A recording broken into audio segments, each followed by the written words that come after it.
مواخذہ کیا جاتا ہے، اس کا رد کیا جاتا ہے، تو اہل بدعت اس کی تائید کرنے والے حضرات اس کی تائید کرتے ہوئے یہ کہتے ہیں کہ دنیا کی بہت ساری چیزیں ایسی آج ہم استعمال کر رہے ہیں، اس کو بروئے کار لا رہے ہیں، جو نبی کریم صلی اللہ علیہ وسلم عہد صحابہ میں موجود نہیں تھیں۔ وہ دنیاوی چیزوں کو دینی چیزوں پر قیاس کرتے ہیں۔ لہٰذا بدعت کی تعریف میں پہلا جملہ ملحوظ رہے کہ جو دین میں نئی ایجاد شدہ چیز ہو۔ اگر موبائل استعمال کر رہا ہے، کوئی لیپ ٹاپ استعمال کر رہا ہے، ہوائی جہاز پر سواری کر رہا ہے، یا کوئی بھی نئی مشین، نئی سواری اور نئی چیزیں اختیار کی جائے، یہ دنیا سے تعلق رکھنے والی چیز ہیں۔ ان چیزوں کو اختیار کرنے سے اللہ رب العالمین کے نازل شدہ دین میں کمی بیشی کا کوئی مسئلہ پیدا ہی نہیں ہوتا، سوال ہی نہیں ہے۔ اسی لیے بدعت کی آپ مختلف تقسیمات پائیں گے اہل علم کے یہاں، بدعت اضافی، بدعت فلاں، اور بدعت دنیاوی، بدعت دینی۔ تو دنیاوی بدعت کی کوئی روک ٹوک نہیں ہے۔ میں نے ایک دلچسپ جملہ کہیں پڑھا تھا یا سنا تھا، کسی نے کہا کہ مسلمانوں کا معاملہ پہلے اور آج میں بالکل الٹا ہو گیا۔ پہلے لوگ دین میں بدعت سے اجتناب کرتے تھے سلف، اور دنیا میں ترقی کر کے اس میں آگے بڑھتے تھے، اس کو بدعت کہیے، نئی چیزیں کہیے۔ آج الٹا ہو گیا ہے کہ دین میں لکیر کے فقیر بن گئے ہیں، ماحول سے، تقلیدی مزاج سے، باپ دادا سے، رواج سے جو کچھ مل رہا ہے اس کو دین سمجھ کے قبول کر لیا، اس میں تحقیق اور علم کر کے جو اصلی دین ہے اس کو اختیار نہیں کرتے، اور جو نقلی ہے یعنی لوگوں نے ایجاد کیا ہے، مطلب دوسرے لفظوں میں کہ دین میں نئی نئی چیزیں اختیار کر رہے ہیں، اور دنیا میں جو ایجادات کا معاملہ تھا، نئی نئی چیزوں میں آگے بڑھنے کا معاملہ تھا، وہاں پیچھے ہٹ گئے۔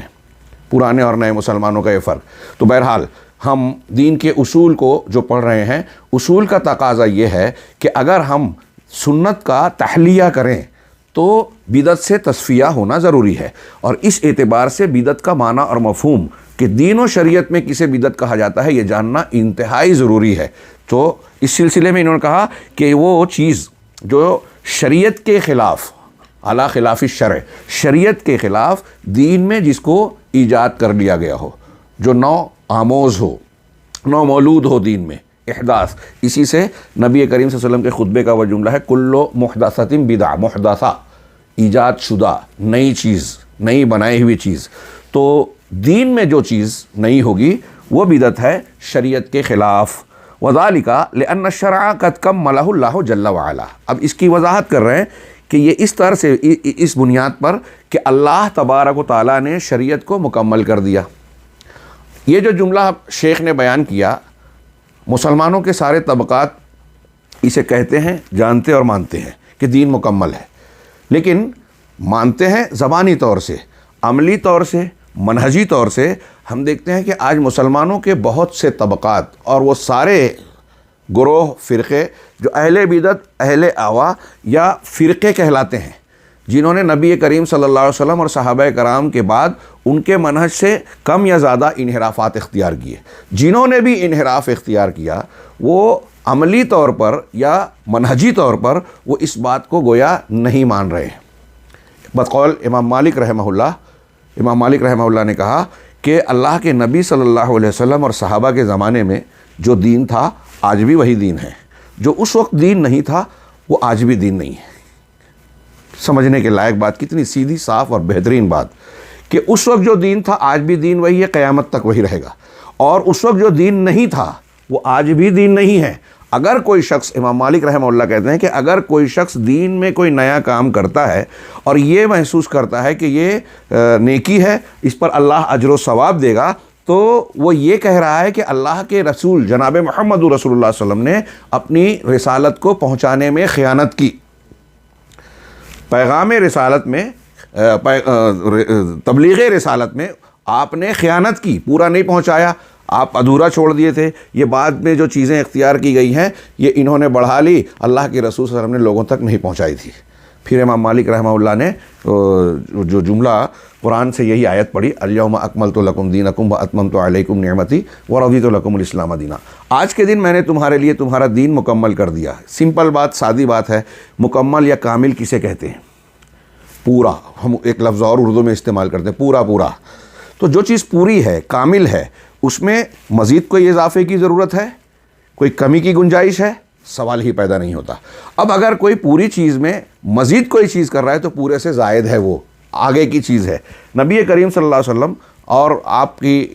پیش کردہ پہنچائی ہوئی شریعت مکمل ہے۔ امام مالک کہہ رہے ہیں کہ اب مکمل دین میں کوئی شخص اگر نیا اضافہ کر رہا ہے تو وہ یہ کہہ رہا ہے کہ محمد رسول اللہ صلی اللہ علیہ وسلم نے دین کو پہنچانے میں خیانت کی۔ اب آج دیکھیے کہ نیکی سمجھ کر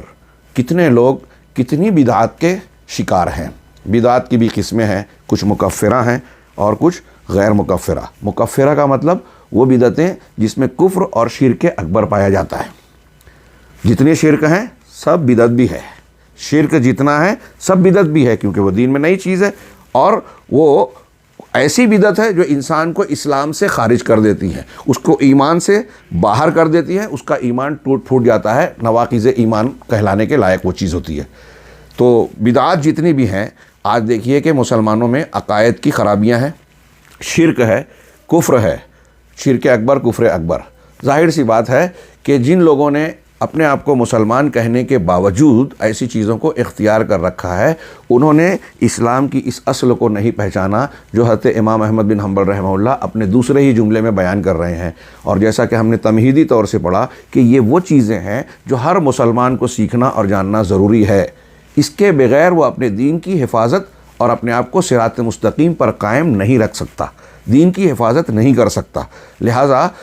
اس سے اندازہ لگائیے کہ اس بنیادی سبق کو نہ جاننے کی وجہ سے آج ہم دیکھ رہے ہیں کہ عالم اسلام کیسے کیسے مسائل سے دوچار ہے۔ لوگ نمازیں پڑھ رہے ہیں، عبادتیں کر رہے ہیں، اللہ کے راستے میں بہت خرچ کرتے ہیں، بڑی محنتیں کرتے ہیں، اور اس بات پر اپنے آپ کو مطمئن کرتے ہیں کہ ہم نے دین کے تعلق سے بہت کچھ کیا، لیکن ان کا منہج صحیح نہیں ہونے کی وجہ سے، ان کا اصل دین یا اصول سنت صحیح نہ ہونے کی وجہ سے ان کی یہ محنتیں رائگاں ہو رہی ہیں۔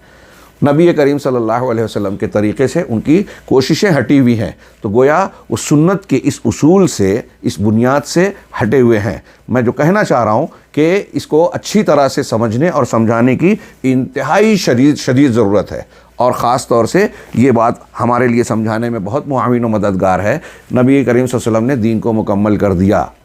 آپ کا جو دین ہے، بتائیے کسی بھی مسلمان سے ہم سوال کریں، وہ کتنا بھی جاہل ہو، مرد ہو عورت ہو، پوچھئے کہ اللہ کے نبی صلی اللہ علیہ وسلم نے جو دین ہم تک پہنچایا تھا عقیدے، عمل، احکام کی شکل میں، اگر ہم اسی کو اختیار کریں، اس میں کوئی اضافہ اور کوئی کمی نہ کریں، تو کیا ہماری نجات کے لیے اتنا کافی ہے یا نہیں ہے؟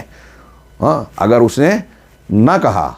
تو یہ چیز اللہ کے نبی صلی اللہ علیہ وسلم اور قرآن کا انکار ہو جائے گی، کفر تک بات جائے گی۔ اور اگر اس نے ہاں کہا تو یہ ہاں کہنا جو ہر مسلمان کو کہنا پڑے گا، اس کا یہ ہاں کہنا اس بات کا اعتراف ہوگا کہ وہ چیزیں جو نبی کریم صلی اللہ علیہ وسلم کے بعد لوگوں نے ایجاد کی، دوسری صدی، تیسری صدی یا جب بھی، جنہوں نے بعد میں جو چیزیں ایجاد کی گئی ہیں، وہ دین کا حصہ نہیں ہے، وہ نجات کے لیے اس کی کوئی ضرورت ہے ہی نہیں۔